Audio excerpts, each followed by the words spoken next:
नमस्कार साथियों, स्वागत है आपका आपके अपने चैनल पीवीएल क्लासेस में। आज हम केमिस्ट्री सब्जेक्ट का एक important chapter gaseous law trick से पढ़ेंगे। तो चलिए उससे पहले हम कुछ इम्पॉर्टेंट कॉन्सेप्ट समझ लेते हैं। तो गैसियस लॉ समझने से पहले हम गैस के बारे में कुछ इम्पॉर्टेंट चीजें समझ लेते हैं। देखिए, हर गैस का कुछ ना कुछ प्रेशर यानी दाब होता है, उसका कुछ टेम्परेचर यानी ताप होता है और उसमें कुछ वॉल्यूम यानी आयतन होता है। ठीक है, अब क्या होगा, ये हो गया पहली इंपॉर्टेंट चीज। और एक चीज होती है जैसे V directly proportional to T और T direct inversely proportional to P। इसका मतलब हम लोग पहले समझ लेते हैं, इसका मतलब होता क्या है। ये डायरेक्टली प्रोपोर्शनल यानी अनुक्रमानुपाती हिंदी में कहते हैं इसको। इसका मतलब ये होता है, अगर V बढ़ेगा तो T भी उसके साथ बढ़ेगा। आया समझ में? अगर V बढ़ेगा डायरेक्टली प्रोपोर्शनल यानी अनुक्रमानुपाती में तो T भी बढ़ेगा। अगर V घटेगा तो T भी घटेगा। आया समझ में? और एक इनवर्सली प्रोपोर्शनल यानी व्युत्क्रमानुपाती में क्या होता है, अगर T बढ़ेगा तो P हमारा क्या होगा, घटेगा। और अगर T घटेगा तो P हमारा क्या होगा, बढ़ेगा। ये थे हमारे कुछ इंपॉर्टेंट कॉन्सेप्ट्स। तो चलिए अब हम लोग बॉयल्स का नियम देखते हैं। आप ये बात याद रखना कि किसी गैस में तीन इंपॉर्टेंट चीज होती है। एक प्रेशर यानी दाब, दूसरा टेम्परेचर यानी ताप, तीसरा वॉल्यूम यानी आयतन। तो बॉयल्स के नियम से लेकर के गे-लुसाक तक के नियम तक हमारी ट्रिक में जो इन तीनों में से नहीं आएगा वो कांस्टेंट रहेगा। ये बात आप याद रखना। तो चलिए अब हम लोग बॉयल का नियम देखते हैं। बॉयल के नियम को याद करने की ट्रिक है VIP बॉय, VIP बॉय। और बॉय का रोल नंबर क्या है, 1662। ठीक है, 1662 सेम रहेगा। बॉय से बॉयल्स हो जाएगा। और क्या है, V is inversely proportional of 1/P। अब ये बात बताइए, यहां पे V आया है, P आया है, क्या नहीं है, T। तो T क्या हो जाएगा, मेरा कांस्टेंट हो जाएगा। ठीक है, तो 1662 में बॉयल्स ने ये बताया कि किसी गैस का जो वॉल्यूम यानी आयतन होता है वो उसके प्रेशर यानी दाब के इनवर्सली प्रोपोर्शनल होता है। कब? जब हमारा टेम्परेचर यानी ताप क्या हो, कांस्टेंट हो। तो बॉयल ने 1662 में बताया, the pressure of A given quantity of gas varies inversely with its volume at constant temperature. Hindi में, गैस की दी गई मात्रा का दाब स्थिर तापमान पर इसके आयतन के व्युत्क्रमानुपाती होता है। ठीक है, V is inversely proportional of 1/P और V equal to K/P where K is constant. ठीक है, तो यहां से K की वैल्यू निकालेंगे तो PV हो जाएगी। जब हम बॉयल का न्यूमेरिकल सॉल्व करेंगे तो P1V1 equal to P2V2 formula use करेंगे। ये देखिए आया कैसे, यदि गैस का दाब P1 से P2 कर दिया जाए तब आयतन V1 से V2 हो जाएगा। तो K इक्वल टू P1V1 हो जाएगा, अगर यहाँ पे जनरली P1V1 होगा। फिर इसी तरह K टू P2V2 भी हो जाएगा। K के इक्वल ये भी है P1V1, K के इक्वल P2V2 है, तो आपस में इन दोनों को भी बराबर कर देंगे तो P1V1 इक्वल टू P2V2 हो जाएगा। चार्ल्स के नियम को याद करने की ट्रिक है कि अगर हम टीवी देखेंगे तो हमारे कौन से ग्रेड आएंगे, C ग्रेड आएंगे। अगर हम टीवी देखेंगे तो हमारे C ग्रेड आएंगे। तो C से क्या हो जाएगा, चार्ल्स के नाम का पहला अल्फाबेट। ठीक है, तो अब देखिए, जब हमारे कम नंबर आएंगे, कम ग्रेड आएंगे, जब C ग्रेड आएंगे तो हमें क्या, भगवान की याद आएगी। तो आप जानते हैं एक नंबर होता है 786। ठीक है, अब हम लोग क्या करेंगे, इसमें एक यहां ऐड कर देंगे तो 787 हो जाएगा। अब एक आगे बढ़ा देंगे, क्या हो जाएगा, 1787। ठीक है, अब ये बात बताइए, मैंने आपको बताया था तीन इंपॉर्टेंट चीजें होती हैं गैस में, एक प्रेशर होता है, एक टेम्परेचर और एक वॉल्यूम। यहाँ पे T है V है, V क्या नहीं है, P। तो P क्या हो जाएगा, मेरा कांस्टेंट। तो चार्ल्स का नियम है, at constant pressure T is directly proportional to V। और क्या, कब बताया था इन्होंने ये, 1787 में। फिर से मैं बताता हूं हिंदी में कि C फॉर 1787 में C फॉर चार्ल्स ने यह बताया कि नियत दाब पर किसी गैस का तापमान उसके आयतन के अनुक्रमानुपाती या समानुपाती होता है। तो चार्ल्स ने 1787 में यह बताया, यदि दाब स्थिर रहता है तो निश्चित मात्रा में गैस का आयतन उसके पूर्ण तापमान के अनुक्रमानुपाती होता है। ठीक है, इंग्लिश में, the volume occupied by a fixed amount of A gas is directly proportional to its absolute temperature if the pressure remains constant। T is directly proportional to V। इसमें हम लोग क्या करेंगे, इसको T बाई V कर देंगे तो ये किसके इक्वल कर देंगे, K के। तो ऐसे करके T1 V1 T2 V2 ऐसे कर देंगे। तो फॉर्मूला हम लोग क्या यूज करेंगे जब न्यूमेरिकल सॉल्व करेंगे, V1 upon T1 equal to V2 upon T2। Gay Lussac के नियम को याद करने की ट्रिक है कि गैल-लुसाक पीटी करता है। गैल-लुसाक क्या करता है, पीटी करता है। गैल-लुसाक पीटी करता है। अब जब वो पीटी करेगा तो ये बात बताइए उसकी बॉडी में प्रेशर पड़ेगा। जब हम पीटी करते हैं तो बॉडी में प्रेशर पड़ता है, तो इसे हम लोग प्रेशर्स लॉ यानी दाब का नियम भी कहते हैं। ठीक है, प्रेशर लॉ यानी दाब का नियम भी कहते हैं।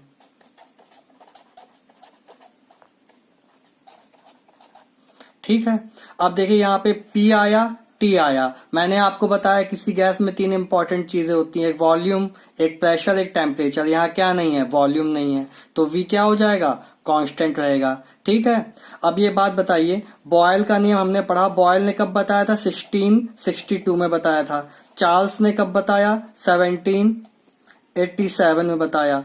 अब ये बात बताइए, तीसरा और लॉ हम लोग पढ़ रहे हैं गैल-लुसाक का, B के बाद आता है C, तो ये 16 था, फिर 17, फिर D आना चाहिए पर D नहीं है। गैल-लुसाक का नाम किससे है, G से है, तो G, तो ये क्या होगा, ये 16 में बताया, 17 हम लोग तीसरा लॉ पढ़ रहे हैं तो ये 18 में बताया होगा।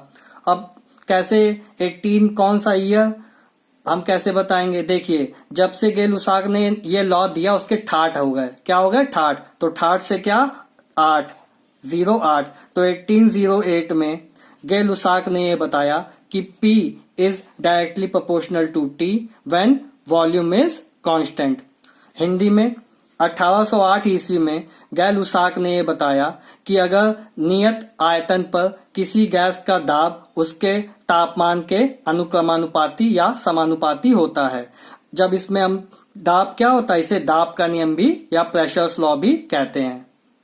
गैल-लुसाक का नियम है, इसे हम लोग प्रेशर्स लॉ यानी दाब का नियम भी कहते हैं। गैल-लुसाक ने 1808 में यह बताया कि गैस के दिए गए द्रव्यमान का दाब गैस के तापमान के समानुपाती, जिसे अनुक्रमानुपाती भी कहते हैं, होता है जब आयतन स्थिर रहता है। ठीक है, the pressure of A given mass of a gas varies directly with the absolute temperature of the gas when the volume is kept constant. P is directly proportional to T। यहाँ कांस्टेंट क्या है, V यानी volume. इसमें जब हम लोग numerical solve करेंगे तो हम लोग लगाएंगे P1 upon T1 equal to P2 upon T2। Avogadro का नियम समझते हैं। देखिए आवोगाद्रो ने बस इतना बताया, सभी गैसों में अगर तापमान, दाब और आयतन समान है तो उनमें मोलों यानी अणुओं की संख्या भी क्या होगी, समान होगी। तो चलिए मैं आपको समझाता हूं। देखिए जैसे एक कंटेनर है A और एक कंटेनर है B। ठीक है, इसमें एक A गैस भरी है पूरी, इसमें B गैस भरी है पूरी। ठीक है, अब इसका प्रेशर क्या यानी दाब P है, इसका टेम्परेचर क्या है T है, और इसका वॉल्यूम क्या है V है। अब देखिए जब प्रेशर बोला गया है, प्रेशर दोनों में समान है, तो इस A गैस का भी प्रेशर क्या होगा, P हो जाएगा। जब इसका P है तो इसका भी P हो जाएगा, क्योंकि बोला है कि प्रेशर, टेम्परेचर और वॉल्यूम क्या है, समान है यानी इक्वल है। तो इसका भी टेम्परेचर अपने आप T हो जाएगा, इसका भी वॉल्यूम क्या हो जाएगा, V हो जाएगा। हम लोग मान लेते हैं इसमें N1 है अणुओं की संख्या, इसमें N2 है। ठीक है, अब आप जानते होंगे एक इक्वेशन होती है gas equation, PV equal to क्या होता है, nRT। PV इक्वल टू क्या होता है, nRT। ठीक है, देखिए R क्या होता है, अगर मैं यहां से R की वैल्यू निकालूं तो हो जाएगी PV अपॉन NT, ये हो जाएगी। अब आप जानते होंगे गैस ये क्या होता है, गैस नियतांक यानी gas constant, universal gas constant. इसकी वैल्यू हमेशा क्या होती है, सेम रहती है हर गैस के लिए। जैसे मान लीजिए अगर ऑक्सीजन के लिए इसकी वैल्यू R की 2 है तो नियॉन के लिए भी 2 होगी, हीलियम के लिए भी 2 ही होगी। आया समझ में। अब तो देखिए यहाँ पे क्या होगा, हम लोग A के लिए पहले वैल्यू निकालते हैं और फिर B के लिए वैल्यू निकालते हैं। तो देखिए P हो जाएगी, V हो जाएगी, N1 हो जाएगा, इसमें अणुओं की संख्या N2 है तो N2 हो जाएगी और इसमें T रहेगी। ठीक है, अब देखिए इसमें देखिए P हो जाएगा, V हो जाएगा, इसमें अणुओं की संख्या यानी मोल्स की संख्या क्या है, N1 है, ये क्या हो जाएगा T। ये भी R के इक्वल, ये भी R के इक्वल, ये दोनों क्या है, R के इक्वल हैं। तो इन जब ये R के इक्वल है, ये भी R के इक्वल है, तो ये दोनों भी आपस में क्या होंगे, इक्वल होंगे। इनको इक्वल कर देते हैं।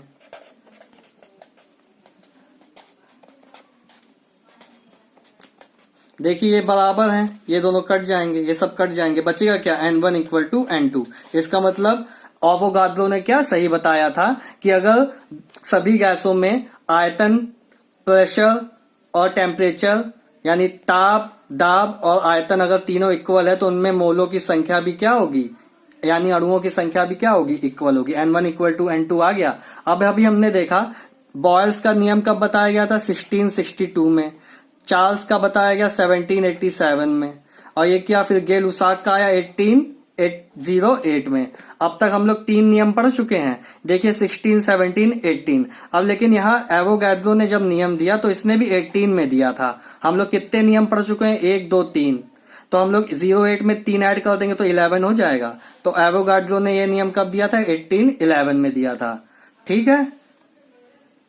स्टूडेंट्स को मोलों की संख्या और अणुओं की संख्या में बहुत कंफ्यूजन होती है, होता क्या है। तो देख लीजिए, मान लीजिए एक तरफ आपके पास क्या है, अप्सरा पेंसिल बॉक्स का एक पैकेट है और एक तरफ आपके पास नटराज पेंसिल का एक पैकेट है। तो अब हमको बोला क्या, नटराज पेंसिल और अप्सरा पेंसिल का प्रेशर, वॉल्यूम, टेम्परेचर सब बराबर है, तो उनमें पेंसिल की संख्या बस बतानी है। तो यही क्या होता है, गैस की संख्या, गैस के मोलों की संख्या बस बतानी होती है। मोल वही होते हैं, मोलों की संख्या होती है। चलिए मैं फिर से आपको एक बार एवोगाड्रो का नियम समझा देता हूं। देखिए एवोगाड्रो ने यह बताया था कि सभी गैसों में अगर वॉल्यूम सेम है, प्रेशर सेम है, टेम्परेचर सेम है, तो उसके अणुओं की संख्या भी क्या होती है, इक्वल होती है। तो मैंने पहले अणुओं की संख्या यानी मोल्स की संख्या को इक्वल नहीं किया, मैंने अलग अलग माना। लेकिन जो दिया है, प्रेशर सेम दिया, टेम्परेचर सेम दिया, वॉल्यूम सेम दिया, वो कर दिया। अगर यहाँ पे N1 इक्वल टू N2 आ जाएगा तो हमारा क्या, एवोगाड्रो का नियम सही होगा। तो आपने देखा मैंने PV इक्वल टू NRT में R की वैल्यू निकाली। R क्योंकि यूनिवर्सल गैस कांस्टेंट होता है, वो सभी के लिए क्या होता है, बराबर होता है हर गैस के लिए। तो यहां से मैंने पहले A के लिए निकाली वैल्यू, फिर B के लिए निकाली और सब कट गया, N1 इक्वल टू N2 आ गया। इसका एवोगाड्रो का नियम क्या है, सही है। एवोगाड्रो ने 1811 में हमको ये बताया कि सभी गैसों के समान आयतन, समान तापमान और दबाव पर यानी प्रेशर पर अणुओं या मोलों की संख्या समान होती है। ठीक है। इंग्लिश में equal volumes of all gases at the same temperature and pressure have the same number of molecules और मोल्स। इसमें जब हम लोग न्यूमेरिकल सॉल्व करेंगे तो लगाएंगे V1 upon N1 equal to V2 upon N2। N क्या है, मोलों की संख्या गैसेस में। ठीक है। तो चलिए अब हम लोग डाल्टन का आंशिक दाब का नियम समझते हैं। देखिए मान लीजिए आपके पास एक कंटेनर है। क्या है, एक कंटेनर है। इसमें 3 गैसें हैं। एक मान लीजिए हाइड्रोजन है, एक आर्गन है और एक क्या है, हीलियम। ये 3 गैसें इस कंटेनर में रख के हमने कंटेनर को क्या किया, बंद कर दिया। ठीक है। तीनों गैसों को हमने कंटेनर में रख के बंद कर दिया। अब आप जानते हैं कि जब जो गैसें होती हैं वो किसमें होती हैं, मोशन में होती हैं, मतलब गति अवस्था में होती हैं। तो ये गैसें इस कंटेनर से बाहर निकलने के लिए इधर कभी इधर दबाव लगाएंगे, कभी इधर, ऐसे दबाव लगाती रहेंगी। ठीक है। तो ये गैसें कंटेनर पे क्या दबाव लगाएंगे, कभी इधर से दबाव लगाएंगी इस बर्तन पे बाहर निकलने के लिए। तो हम मान लेते हैं कि कुछ यूनिट दाब लगाती हैं। जैसे हाइड्रोजन मान लेते हैं 2 यूनिट दाब लगाता है इस बर्तन से बाहर निकलने के लिए, इस कंटेनर से बाहर निकलने के लिए। आर्गन कितना यूनिट लगाता है, 3 यूनिट लगाता है। और हीलियम कितना यूनिट लगाता है, हीलियम मान लीजिए 4 यूनिट प्रेशर लगाता है इस कंटेनर से बाहर निकलने के लिए। तो अगर मुझसे बोला जाए कि इस कंटेनर पे कुल दाब यानी टोटल प्रेशर कितना लगा, तो मुझे कुछ नहीं करना होगा। P टोटल निकालने के लिए मैं क्या करूंगा, pressure of hydrogen, pressure of argon और प्रेशर ऑफ हीलियम, इन तीनों को मैं क्या कर दूंगा, ऐड कर दूंगा। तो उससे क्या आ जाएगा, इस कंटेनर पर लगने वाला कुल दाब आ जाएगा। ये कितना है, 2 यूनिट। आर्गन कितना है, 3। ये कितना है, 4। 2, 3, 5, 4, 9। टोटल कितना आ गया, प्रेशर टोटल कितना आ गया, 9 यूनिट। अगर इस कंटेनर पे कुल कितना दाब लगेगा, 9 यूनिट। देखिए हम इस पे जो गैसें रखते हैं, सबसे बड़ी कंडीशन क्या है, इसमें जो हम गैसें रखते हैं वो एक दूसरे से रिएक्ट यानी क्रिया नहीं करनी चाहिए। जैसे मान लीजिए अगर मैंने हाइड्रोजन की और आर्गन की जगह क्लोरीन रखा होता तो नहीं होता, क्योंकि देखिए H+Cl जानते हैं आप कितना हो जाता है, 2 ट्वाइस ऑफ HCl हो जाता है। ये रिएक्ट कर गए आपस में। तो ऐसी गैसेस रखेंगे जो आपस में रिएक्ट ना करती हूं। यही हमारा क्या है, डाल्टन का आंशिक दाब का नियम। देखिए क्या है, तो डाल्टन का आंशिक दाब का नियम है, जब दो या दो से अधिक गैसें परस्पर क्रिया ना करती हों, परस्पर क्रिया ना करती हों, जब इन्हें किसी कंटेनर या बर्तन में बंद कर देते हैं, तो बर्तन पर लगने वाला कुल दाब यानी टोटल प्रेशर उन सभी गैसों के आंशिक दाबों के योग के बराबर होता है। यही क्या है? हमारा डाल्टन का आंशिक दाब का नियम। डाल्टन का गैसों के आंशिक दाब का नियम, Dalton's law of partial pressure. पहले इंग्लिश में समझते हैं। The total pressure exerted by the mixture of a non reactive gases is equal to the sum of the partial pressure of individual gases. Hindi में, जब दो या दो से अधिक परस्पर क्रिया न करने वाली गैसों को एक साथ किसी बर्तन में भरा जाता है, तो बर्तन पर लगने वाला कुल दाब उन सभी गैसों के आंशिक दाबों के योग के बराबर होता है। यदि किसी बर्तन या सिलेंडर में दो गैसें ए और बी को भरते हैं, जिनके आंशिक दाब क्रमशः पीए तथा पीबी हैं, तो डाल्टन के अनुसार बर्तन पर लगने वाला कुल दाब यानी P pressure total, P total equal to PA plus PB होगा। आया समझ में? ग्राहम के विसरण नियम यानी ग्राहम्स लॉ ऑफ डिफ्यूजन को याद करने की ट्रिक है कि ग्राहम क्या करता है? ग्राहम 1833 कपड़े धोता है। ग्राहम क्या करता है? 1833 कपड़े धोता है। किससे? रिम साबुन से।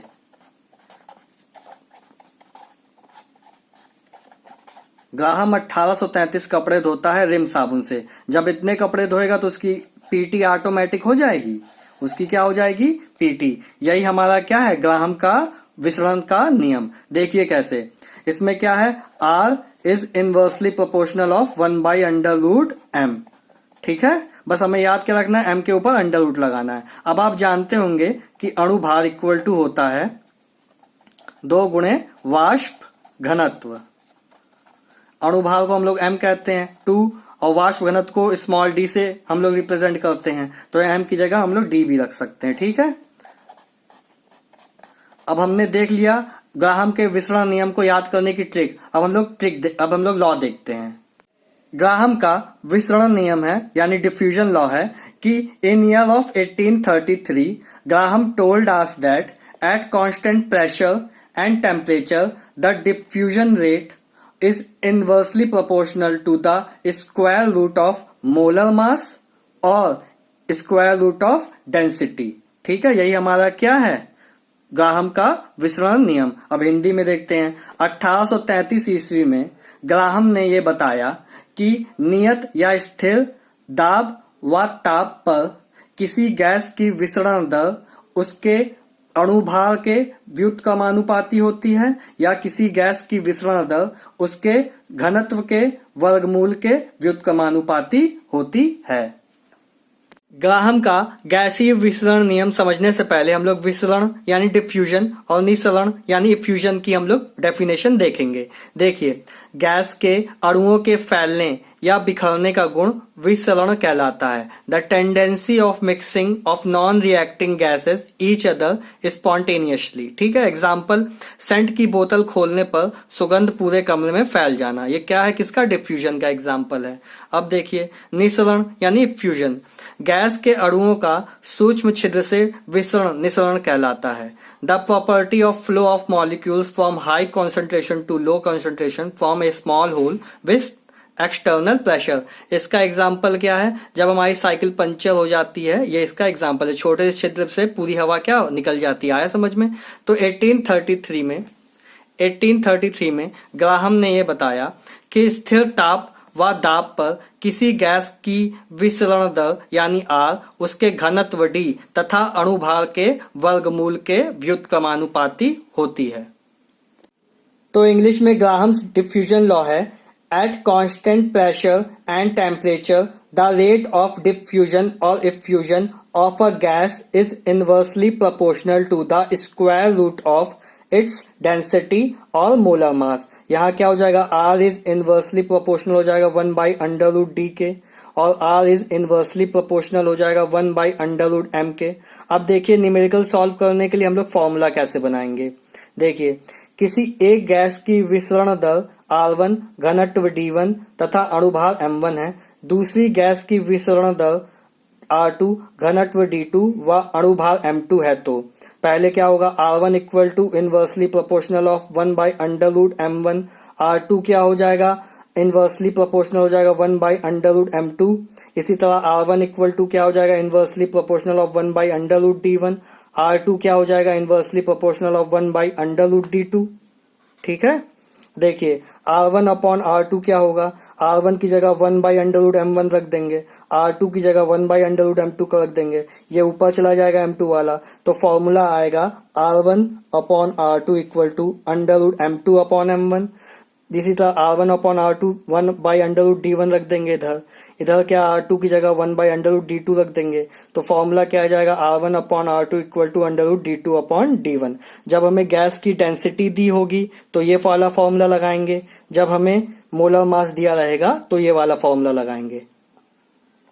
R is inversely proportional to under root M।